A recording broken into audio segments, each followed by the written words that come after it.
మన జీవితంలో మనం ఏది కాదో దాన్ని మనం పోల్చుకోవడం వల్ల మనం అది ఎప్పుడూ అవ్వలేం. సైకాలజిస్టులు ఐడెంటిఫై చేసింది ఏంటంటే, చాలామంది యంగ్ స్టూడెంట్స్కి ఆన్లైన్లో చాలామంది యూత్ సోషల్ మీడియాలోని సెలబ్రిటీలతో పోల్చుకోవడం ఎందుకు మానేయాలంటే, చదవాలని అనుకొని మళ్ళీ ఆ కోర్స్ తీసుకోకపోవడానికి కారణం, బిజినెస్ చేస్తా అని చెప్పి ఇంట్లో తల్లిదండ్రులతో కొట్లాడి చాలామంది స్టూడెంట్స్ కన్ఫ్యూజ్ చేస్తుంది. ఎవరికైతే క్లారిటీ ఉంటుందో లక్ష్యం పట్ల, చాలాసార్లు మనం అంటుంటాం,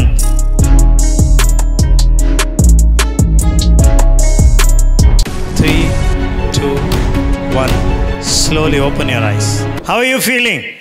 Relaxed? Very good. If you have visualized it, నేను చెప్పినవన్నీ మీరు చేసుకుని ఉంటే మీరు కాన్సన్ట్రేషన్ సాధించడం సాధ్యం. అవును, కాన్సన్ట్రేషన్ సాధించి ఏం చేయాలి? I will tell you. ఏ స్టూడెంట్కి అయితే అతను ఏం జీవితంలో అవ్వాలని అనుకున్నాడో క్లారిటీ ఎలా వస్తుంది? I wanted to tell you. ఎవరికైతే క్లారిటీ ఉంటుందో లక్ష్యం పట్ల, చాలాసార్లు మనం అంటుంటాం, మనం జీవితంలో ఏం సాధించాలనుకున్నామో దాని మీద క్లారిటీ ఉండాలి అని. క్లారిటీ అంటే ఏంటి? Now let us see.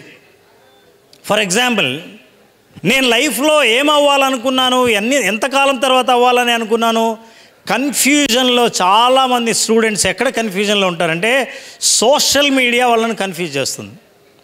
ఏంటి సోషల్ మీడియా కన్ఫ్యూజ్ చేస్తుందంటే, మీరు మీడియాలో చూసినప్పుడు కనిపించే visuals, flashy life styles, fantastic professions, super money, wonderful travels, fashion designs, ఇవన్నీ చూసినప్పుడు అందరికీ అరే నేను ఇవి సాధించాలి అని ప్రతిసారి అనిపిస్తూ ఉంటుంది.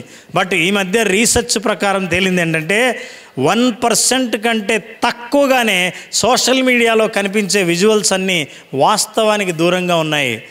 ఏవి నిజం కాదు. మీరు చూసే సోషల్ మీడియాలో ఏది నిజం కాదు. ఎట్లా అయితే మనం ఫోటోగ్రఫీలో 10 ఫోటోలు తీసి ఒక్కటి మాత్రమే స్టేటస్లా పెడతామో, బాగున్నది మాత్రమే పంపిస్తామో, లైఫ్లో ఉన్న అన్ని సంఘటనల్లో మంచివి క్యాప్చర్ చేసి అది మాత్రమే వాళ్ళు మీడియాలో పబ్లిష్ చేస్తారు. దాన్ని చూసి మనం డిస్ట్రాక్ట్ అవుతాం. This is the first reason for the distraction. Second thing, social మీడియాలో చాలామంది మనం పోల్చుకునేది ఎవరితో అంటే సెలబ్రిటీలతో పోల్చుకుంటాం. సెలబ్రిటీస్ జిమ్లో ఉంటారు, కండలు పెంచుతారు, చాలా ఫ్యాషన్ డ్రెస్సులు వేస్తారు, ఫ్లైట్లో ట్రావెల్ చేస్తారు, హాలిడే డెస్టినేషన్లో ఉంటారు. ఇవన్నీ మనం చూసినప్పుడు అరే మనం అలా అవ్వాలి అని. మరి అలా అవ్వాలంటే ఎలా? ఇలా చదువుకుంటే అవ్వమే. వెంటనే మనం ఏదైనా బిజినెస్ స్టార్ట్ చేయాలి. ఏం బిజినెస్ స్టార్ట్ చేయాలి? బాగా సంపాదించాలి. ఎలా సంపాదించాలి? ఎలాగైనా సరే నేరుగా మాత్రం సంపాదించలేం. ఆన్లైన్లో చాలామంది యూత్ బెట్టింగ్ పెట్టడం, బిజినెస్ చేస్తా అని చెప్పి ఇంట్లో తల్లిదండ్రులతో కొట్లాడి కోర్సు మానేసి ఐఎమ్ ఇంట్రెస్టెడ్ ఇన్ బిజినెస్ అనడం, ఉంటే లైఫ్ అలా ఉండాలని చాలామంది. మీకు తెలుసా, ఒక గ్యాంగ్స్టర్ని ఎక్కడో కశ్మీర్లో అరెస్ట్ చేస్తే, బిష్నోయ్ అనే గ్యాంగ్స్టర్ని చాలామంది యూత్ అతని ఫోటోని, ఎందుకంటే అతనికి అండర్ గ్రౌండ్ గ్యాంగ్స్టర్ అంటే కొంతమందిని డబ్బులు తీసుకొని చంపి ఆ డబ్బులు సంపాదనతో చాలా ఫ్లాషీ లైఫ్ స్టైల్ అతనికి ఉంటుంది. చాలామంది యూత్ దానికి అట్రాక్ట్ అయ్యి అతని ఫోటోను స్క్రీన్ సేవర్గా పెట్టుకున్నారంట. పోలీసులు దాన్ని ట్రాక్ చేసి స్క్రీన్ సేవర్గా చేసుకున్న 1000 స్టూడెంట్స్ని అరెస్ట్ చేశారు. వాళ్ళకి కౌన్సిలింగ్ ఇచ్చారు. అంటే యూత్ ఎట్లా డిస్ట్రాక్ట్ అవుతుందో మనం తెలుసుకోవాలి. సో సోషల్ మీడియాలో మనం ఏదైతే చూస్తున్నామో అది వాస్తవం కాదు. అలా అవ్వలేము. వాళ్ళు మన లైఫ్ స్టైల్ కాదు. మనం పోల్చుకోకూడదు. Never compare orange with apple. మన జీవితంలో మనం ఏది కాదో దాన్ని మనం పోల్చుకోవడం వల్ల మనం అది ఎప్పుడూ అవ్వలేం. అవ్వాలనే స్ట్రెస్లో మనం చేసే చాలా తప్పుల వల్ల అవ్వాల్సిన పనిని మాత్రం మనం మానేస్తుంటాం. సో డిస్ట్రాక్షన్ నుంచి బయటపడాలంటే ఫస్ట్ సోషల్ మీడియా నుంచి బయటపడాలి. అంటే ఏంటి? మొబైల్ ఫోన్ మీద ఎంత టైం స్పెండ్ చేస్తున్నావు? చేసిన ప్రతిసారి నీ మైండ్ ఏం ఆలోచన చేస్తుంది? నీ మైండ్లో వచ్చే ఆలోచన వల్ల నువ్వు తీసుకునే నెక్స్ట్ డెసిషన్ ఏంటి?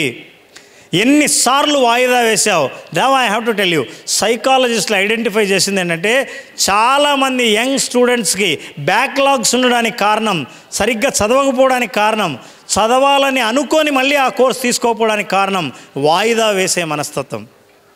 వాయిదా ఎందుకు వేస్తారంటే నాకు ఇప్పటికిప్పుడు ఏదైతే ఆనందం కలుగుతుందో, ఇమ్మీడియట్గా ఏదైతే ప్లెజర్ వస్తుందో ఆ పనులు చేయడం వల్ల చేయవలసిన పనిని మాత్రం చేయకుండా దీన్ని మాత్రమే చేస్తూ ఆ వాయిదా వేయడానికి 100 కారణాలను మనం క్రియేట్ చేసి అందువల్ల ఆ పని మాత్రం చేయకుండా ఉండిపోయిన చాలామంది స్టూడెంట్స్ ఉన్నారు. సో ఈ డిస్ట్రాక్షన్స్ నుంచి మనం బయటపడాలి. సోషల్ మీడియా నుంచి, డిస్ట్రాక్షన్స్ నుంచి. ఇప్పుడు వాళ్ళతో ఎందుకు పోల్చుకోకూడదంటే అది వాళ్ళ ప్రొఫెషన్. వాళ్ళకి కళ్ళలు బాగా కనిపించాలి. ఉదయం లేచినప్పటి నుంచి సాయంత్రం దాకా వాళ్ళు జిమ్లో గడపచ్చు, క్లబ్లో గడపచ్చు, పబ్బులో ఉండొచ్చు, పార్టీలు చేసుకోవచ్చు. కానీ మన లైఫ్ అలా కాదు, మన లక్ష్యం వేరు. కాబట్టి సోషల్ మీడియాలోని సెలబ్రిటీలతో పోల్చుకోవడం ఎందుకు మానేయాలంటే అది ఆరెంజో యాపిలో అయితే మనం వేరే ఫ్రూట్, మన ఫ్రూట్తో మనమే పోల్చుకోవాలి తప్ప వేరే దాంతో కాదు అన్నది రెండో విషయం అర్థం చేసుకుందాం. దాంతో మీరు వాయిదా వేయడం అన్న అలవాటు మారిపోతుంది.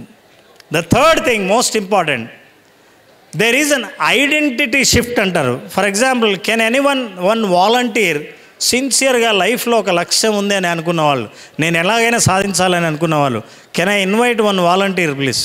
ఎవరైనా సరే లైఫ్లో నేను ఏదైనా సాధించాలని అనుకుంటే నీకు నేను మార్గం చెప్తాను అనే పిలిచేవాళ్ళు మీకు ఎవరు దొరకరు కదా. మాకు అట్లాంటి వాళ్ళు దొరకలేదు. అడవిలో పోయి మార్గం తప్పిపోయి సొంతంగా వెతుక్కొని దారి కనుక్కొని అప్పుడు ఇక్కడ దాకా మీ దాకా వచ్చాం. సో అట్లా ఎవరైనా ఉంటే, if anybody wants suggestion you can come. ఒక్కరు చాలు చూద్దాం మీరు మీ ఆలోచన విధానం ఎలా ఉండాలి అని, అంతే. కమ్, ఒకసారి గట్టిగా చప్పట్లు కొడదామా? అసలు చప్పట్లు కొట్టడానికి ఎందుకు ఇంత, ఎవరైనా ట్యాక్స్ పే చేస్తున్నారో నాకు అర్థం కావట్లేదు.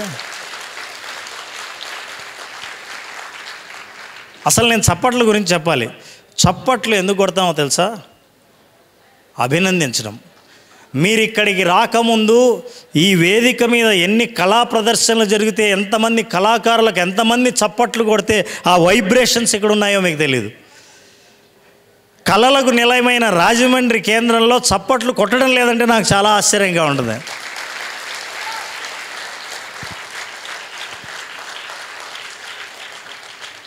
ఇతరులను ఏ విషయంలో మీరు అభినందిస్తారో గుర్తుపెట్టుకోండి, దిస్ ఇస్ సీక్రెట్. మీరు ఏ విషయంలో ఇతరులను అభినందిస్తారో, ఏ ఆర్ట్, ఏ గుణం చూసి మీరు దాన్ని అభినందిస్తారో ఆ గుణం మీకు సొంతం అవుతుంది. This is the nature's law. మీరు ఎవరైనా మంచి స్పీకర్ని అద్భుతంగా మాట్లాడాడండి అంటే మీకు అద్భుతంగా మాట్లాడే అవకాశాలు చాలా ఉన్నాయని అర్థం, అది మీకు సొంతం అవుతుందని అర్థం. ఒక పెయింట్ చూసి ఈ పెయింటింగ్లో అద్భుతమైన కళ ఉంది అన్న అంటే మీలో కళాత్మక హృదయం ఉందని అర్థం. మీరు ఎవరైనా చూసి ఒక ప్రోగ్రాం చప్పట్లు కొట్టారంటే అందులో దాంట్లోని మీ బ్రెయిన్ ఏదో నేర్చుకుంది అని అర్థం. కాబట్టి ఎప్పుడైనా సరే అభినందన మీరు చేస్తున్నారంటే అర్థం ఏంటంటే అందులో ఏదైతే మీరు మెచ్చుకున్నారో ఆ మెచ్చుకున్న గుణం మీ సొంతమయ్యే అవకాశాలు ఎక్కువ ఉన్నాయని. ఎవడైనా డబ్బు సంపాదిస్తే బ్రహ్మాండం, బాగా సంపాదించాడు, ప్రూవ్ చేశాడు అని అనుకుంటే మీరు సంపాదించే అవకాశాలు మీకు ఉన్నాయని. వాడు దొంగ, వీడు ఇలా సంపాదించాడు, ఇట్లయితే ఎవడైనా సంపాదించవచ్చు అంటే మీకు అసలు అవకాశాలే లేవని అర్థం. ఈ సీక్రెట్ నేను చెప్తున్నాను, మీకు అర్థమైతే బాగా చదువుకున్న వాళ్ళ దగ్గరికి వెళ్ళి మంచి సర్టిఫికేట్స్, సమాజంలో గుర్తింపు పొందిన వాళ్ళని చూసి రోల్ మోడల్గా మీరు ఎప్పుడైతే మెచ్చుకుంటారో మీరు కూడా అదే అయ్యే అవకాశాలు చాలా ఉంటాయి. This secret if you participate and you appreciate everywhere. మనం కొంతమంది ఉంటారు, చాలామంది చప్పట్లు కొట్టడం కోసమే మన లైఫ్, అంటే ఇతరులకు చప్పట్లు కొట్టడమే కానీ మనం కొట్టించుకోవాలన్న కోరిక రాదు. క్రికెట్ చూడడమే తప్ప క్రికెట్ ఆడదామన్నదేం రాదు. అంటే మనం ఎంతసేపు క్రికెటర్లు ఎలా ఆడాలి, ఎవరెవరు గొప్ప వాళ్ళే కానీ మనం అంత గొప్ప పేరు మన రంగంలో ఎలా తెచ్చుకోవాలని క్రికెట్లోనే అక్కర్లేదు. ఇలా ఆలోచిస్తే మంచి గుణాలతో, మంచి లక్షణాలతో ఎదిగే అవకాశాలు చాలా ఉంటాయి. ఎస్.